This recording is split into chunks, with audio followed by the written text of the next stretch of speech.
Welcome to another BeAusome podcast. This podcast is a product result of the BeAusome Erasmus Plus project, promoting teachers' professional development and inclusion through the integration of emerging technologies in the teaching of children with autism. Today, we're going to talk about parents and teachers' use of digital learning environments to develop social skills in children with autism, specifically behavioral skills. Today, we have with us to help delve into the topic Dr. Evangelia Boutskou, Director of Primary Education of Western Thessaloniki, former school advisor and special education teacher. Hello, welcome to this BeAusome podcast. Hello. Thank you for accepting our invitation. It's my pleasure. It will be a very fruitful conversation. Let's do this, shall we? Definitely. So, let's start with our first question. Dr. Boutskou, how does autism impact behavior? Behavior is everything that we do. It's how we act in any situation. As we develop, our behavior is not just a response to another person's behavior, but to our understanding of why people behave a certain way. There is always a reason why we behave the way we do. Autism can influence the way that a person attends, interprets, and responds to others and the world around them. This often means the behaviors that a person with autism displays in situations or interactions can be unexpected. This is part of the diversity of our world. If you are on the spectrum, you might be detail-oriented, good at identifying irregularities, and a logical thinker. So, you might notice specific information or be good at solving problems on topics the others may not see or notice. You might process sensory information differently, which gives you a unique way of experiencing the world. If you need a strict routine to feel safe and secure, you might always be on time and get frustrated when others are not. Other ways that autism can impact on behavior can be more challenging. Aggressive behavior may be the outward expression of your frustration at not being able to express what you want. Self-harming behaviors may also occur when you are feeling overwhelmed by too much sensory input coming in. People on the autism spectrum may behave in unexpected ways.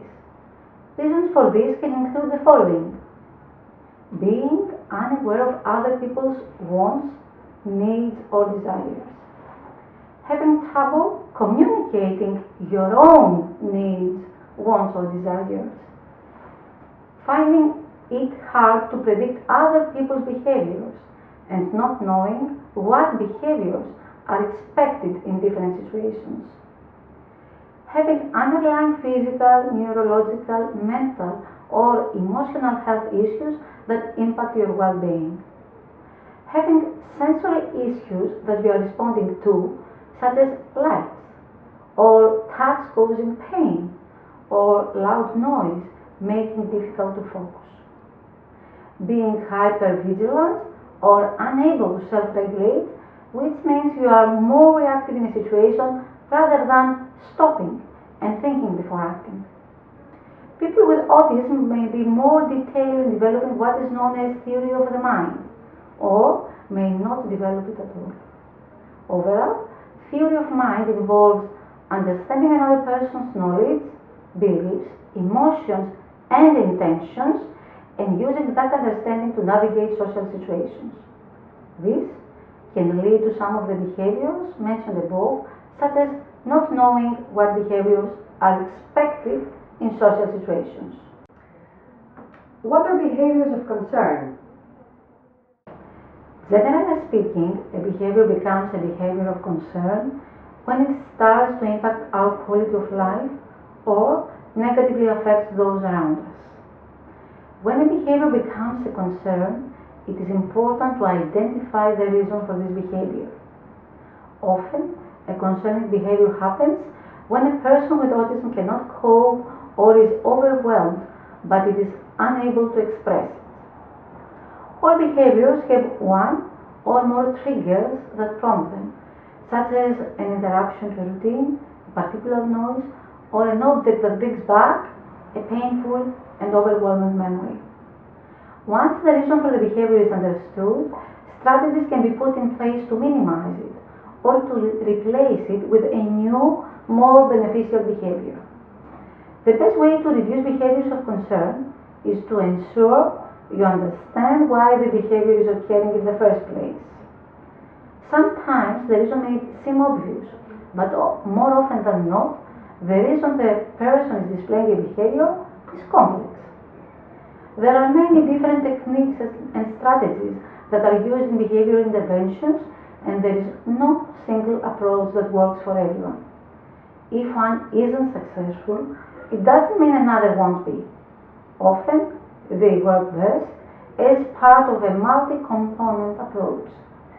It is important to remember that it can often take time when trying to address long-standing behaviors of concern, but through a structured, planned approach, behaviors of concern can be reduced, improving the quality of life for the individual and those around them. Make sure you take time to celebrate successes. And what are the commonly used behavioral strategies by teachers and parents?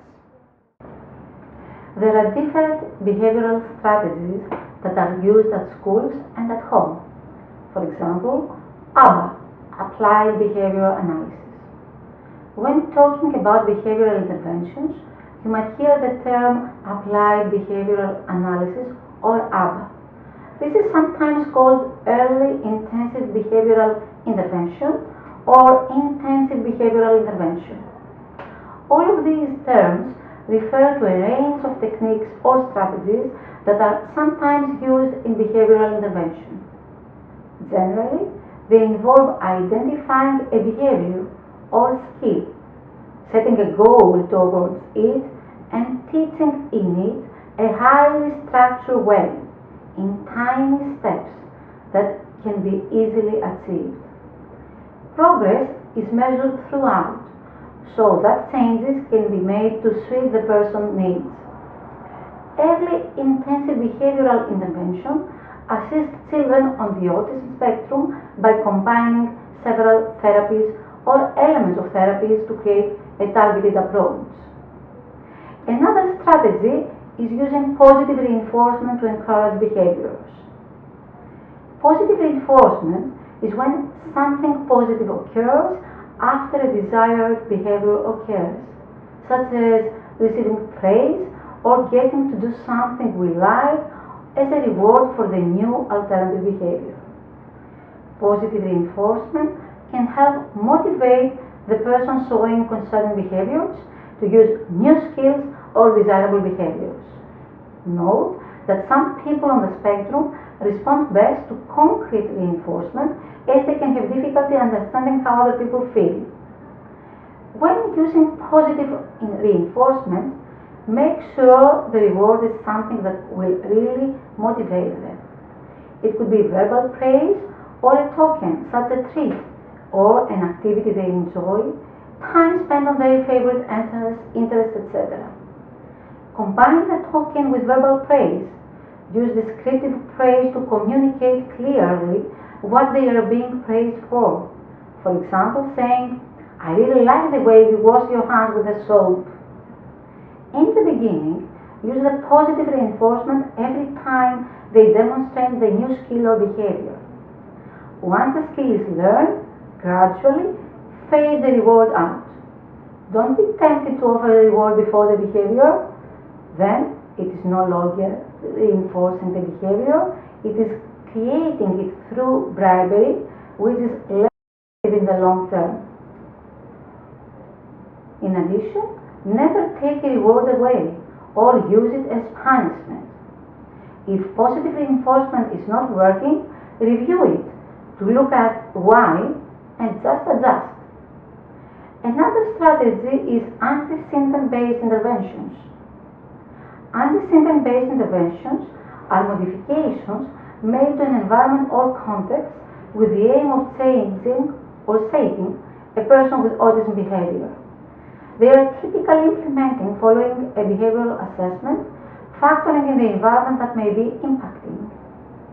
Anti-center-based interventions may include changing educational activities or materials, incorporating choice in educational activities or materials, priming ahead of time for upcoming activities, varying the format, difficulty level, or order of instruction during activities, enriching environments to provide additional visual cues or access to sensory stimuli, modifying and reinforcing schedules. These strategies are often used in conjunction with other evidence-based practices, including functional communication training and reinforcement. So, which are the key points for the behavioral management strategy? When children can do the things they want or need to do, they are more likely to cooperate. They are also less likely to get frustrated and behave in challenging ways. This means that helping children learn new skills can be an important part of managing behavior.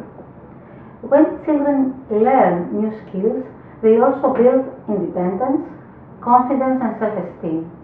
So helping children learn new skills can be an important part of supporting overall development too. There are three key ways you can develop children to learn everything from basic self-care to more complicated social skills, and they are modeling, instruction, and step-by-step. Remember that skills take time to develop and practice is important. Concerning modeling, throughout watching you, the child learns what to do and how to do it, and this is modeling because you are modeling. Modeling is usually the most efficient way to help children learn a new skill. For example, you are more likely to show rather than tell the child how to sweep a floor or throw a ball. Modeling can work for social skills. Prompting your child with phrases like "thank you, mom" or "more please" is an example of this. You can also use modeling to show the child skills and behavior that involve non-verbal communication, like body language and tone of voice. For example, you can show your turn to face people when you talk to them, or look them in the eyes and smile when you thank them. Children also learn by watching other children. For example, the child might try new foods when other children at school, even though they might not do this at home with the parents. How to make modeling work well? Get the child's attention and make sure the child is looking at you. Move slowly through the steps of the skill so that the child can clearly see what you are doing. Point out the important parts of what you are doing. Give the child plenty of opportunities to practice the skill once they've seen you two do it. For example, okay, now we have a go. As far as instructions are concerned, you can help the child learn how to do something by explaining what to do or how to do it. How to give good instructions? Give instructions only when you have the child's attention. Use the child's name and encourage the child to look at you while you speak. Get down to the child's physical level to speak. Remove any background distractions. Use language that the child understands and keep your sentences short and simple. Use a clear, calm voice. Use gestures to emphasize things that you want the child to notice. Gradually, phase out your instructions and reminders as the child gets better at remembering how to do the skill or task. A picture that shows the child what it can do helps them understand the instruction. The child can check the picture when they are ready to work through the instructions independently. This can also help children. As far as step-by-step guidance is concerned, you should remember that you should break down tasks. Some skills or tasks are complicated or involve a sequence of actions. You can break these actions and these skills or tasks into smaller steps. The idea is to help children learn the steps that make up a skill or task one at a time. How to step-by-step guidance? First of all, start with the easiest step if you can. Show the child the step and then let them try it. Then give the child more help with the rest of the tasks or do it for them. Give the child opportunities to practice the steps. Then the child can do the step reliably and without your help. Teach them the next step and so on. Keep going until the child can do the whole skill or task for themselves. An example of step-by-step guidance is the following. For example, here is how you could break down the task of getting dressed. Get clothes out. Put on underpants. Put on socks. Put on shirt. Put on pants. Put on a jumper. You could break down each of these steps into parts as well. This can help if a task is complex or if the child has learning difficulties. For example, put on a jumper could be broken down like this. Face the jumper the right way. Pull the jumper over the head. Put one arm through. Put your other arm through. Put the jumper down.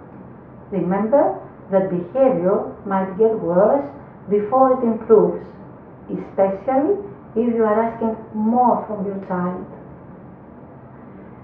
Greta Thunberg said, "I have Asperger's syndrome, and that means I'm sometimes a bit different from the norm.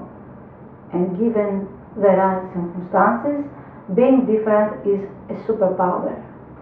And we, as teachers or parents, we should remember that if students can't learn the way we teach, we should definitely teach them the way they learn. In conclusion, autism can influence the way that the person interprets and responds to the world around them. People with autism may struggle navigating social situations and behave in unexpected ways. Their behavior can only cause concern when it starts to affect their quality of life and those around them. But this always happens for a reason, which should be identified so that the right approach of behavior intervention is employed. Examples of behavioral strategies that have been mentioned are the applied behavior analysis for early intensive intervention, the use of positive reinforcement to encourage desired behaviors, and antecedent-based interventions, which include modifications in the educational context. Whatever the strategy, however, what should always be taken into consideration is that any child learns by watching and listening to adults calmly and clearly explaining skills or tasks step by step with encouragement along the way. Thank you for listening to us.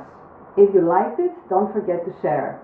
You can also find out more information and follow the project development on our social networks, Facebook, Instagram, and LinkedIn at BeAusome Project.